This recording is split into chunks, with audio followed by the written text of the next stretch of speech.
Old High German syntax cases. Like modern day German, Old High German has the inflected case system such as the nominative, the accusative, the genitive, dative, and instrumental. In this video we'll be addressing the accusative, genitive, and dative. So let's go. So the accusative is essentially the direct object of the sentence. So bear that in mind.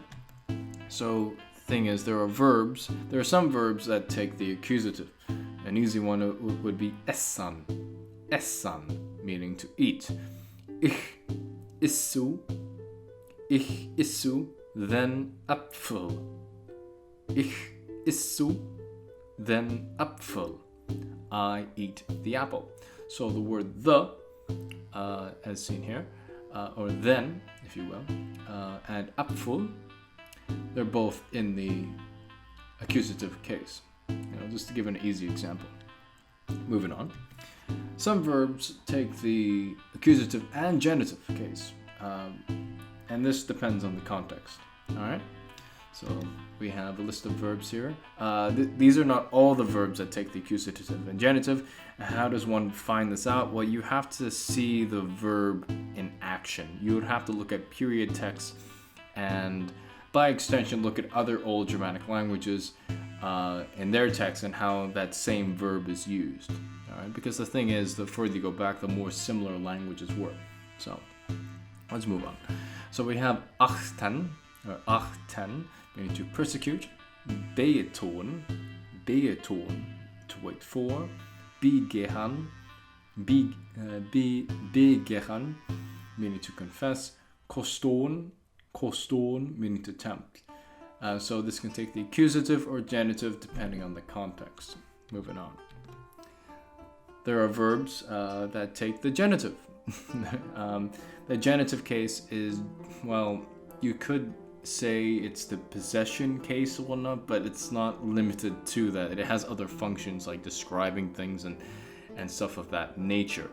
But to go deeper, I'll show you an example. So here is a list of verbs that take the genitive. These are not all of them, but just some of them.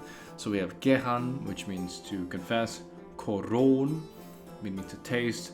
So then we have sworgen, which means to take thought for, but it also means care, to be anxious, whatnot. Then we have forloganen, or if you will, sometimes there's a variant spelling of forugnen, which means to deny. So we have an example here of using the genitive of ich forloganu, this. So it's like saying in English, I deny of that. I deny of that. So this is an example of using the genitive. A layman's way of explaining the genitive is kind of like the of in English embedded within the adjective or the noun would have these kind of like the of, so to speak. But that's another way of explaining it. But or in some contexts it can mean for, depending on the nature of the verb and how you would translate that. A layman's way of translating would be like saying like the of in English or whatnot. So the genitive has that function as well, but it has other functions as well. So please bear that in mind. Moving on. The genitive case can be used adverbially with nouns and adjectives. So to give a few examples of alles here, which means else. This is one context it could be used. All is the adjective here. And then we got nales, which means not at all. What's going on here is that we have a contraction of a negation. So this would be the non-contracted form. It would be ni alles, and but we have it here contracted, so nales, whatnot. So then we have tages, which means by day or at day. So using the noun here as using it adverbially.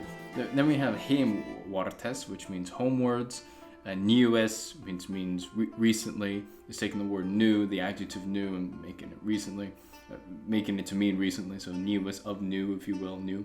And then we have enes, which means once. So we have a number here, which is inflected in the singular genitive meaning once. So that is cool of itself. Let's move on.